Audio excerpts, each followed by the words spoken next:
Junior NTR Sukumar combination లో వస్తున్న movie Nannaku Prematho.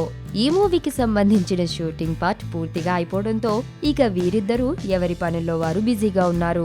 Junior NTR Nannaku Prematho మూవీకి సంబంధించిన గెటప్ ని తీసేసి క్లీన్ షేవ్ తో తన తదుపరి మూవీకి సంబంధించిన షూటింగ్ లో పాల్గొనడానికి రెడీగా ఉన్నాడు.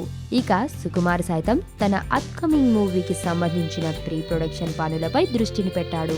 ఇంటెలిజెంట్ డైరెక్టర్ గా పేరున్న సుకుమార్ తన అప్కమింగ్ మూవీ విషయంలో కొత్త రకమైన కథని ఎంచుకున్నాడు. అయితే సహజంగా సుకుమార్ ఏదైనా మూవీని పూర్తి చేసి మరో మూవీకి వెళ్తున్నప్పుడు గత మూవీకి సంబంధించిన హీరోని పూర్తిగా మర్చిపోతాడట. అంతేకాకుండా తన ఫ్యూచర్ ప్రాజెక్ట్స్ పై కూడా ఏ హీరోలతోనూ కరెక్ట్ సమాచారాన్ని షేర్ చేసుకోవడనే టాక్స్ సుకుమార్ పై వస్తుంటాయి. ఆ విధంగానే ఓ విషయంలో జూనియర్ ఎన్టీఆర్ కి షాక్ ఇచ్చాడని అంటున్నారు. దీనికి సంబంధించిన వివరాల్లోకి వెళ్తే ప్రస్తుతం సుకుమార్ ఓ వైపు డైరెక్షన్ చేస్తూనే మరోవైపు తన సొంత బ్యానర్ లో చిత్రాలను నిర్మిస్తున్నాడు. ఈ తరహా చిత్రాలకి సుకుమార్ కథ, స్క్రీన్ ప్లేని అందిస్తుంటారు. అయితే తాను నిర్మించిన మొదటి సినిమా కుమారి 21F భారీ లాభాలను చూసింది. దీంతో సుకుమార్ నిర్మాణంలో వస్తున్న మూవీలకి భాగస్వామ్య నిర్మాతగా జూనియర్ ఉండేందుకు ఆసక్తి చూపాడు.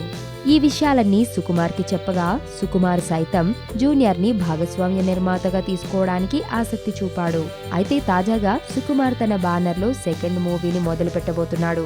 ఈ సినిమా ద్వారా తన సోదరుని కుమారుడైన అశోక్ ను హీరోగా పరిచయం చేయబోతున్నాడు. ఈ సినిమాకి డైరెక్టర్ అనే టైటిల్ ని కూడా ఫిక్స్ చేశారు.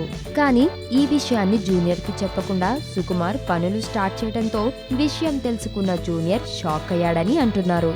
వచ్చింది కదా అవకాశం, ఓ మంచి మాట అనుకుందా,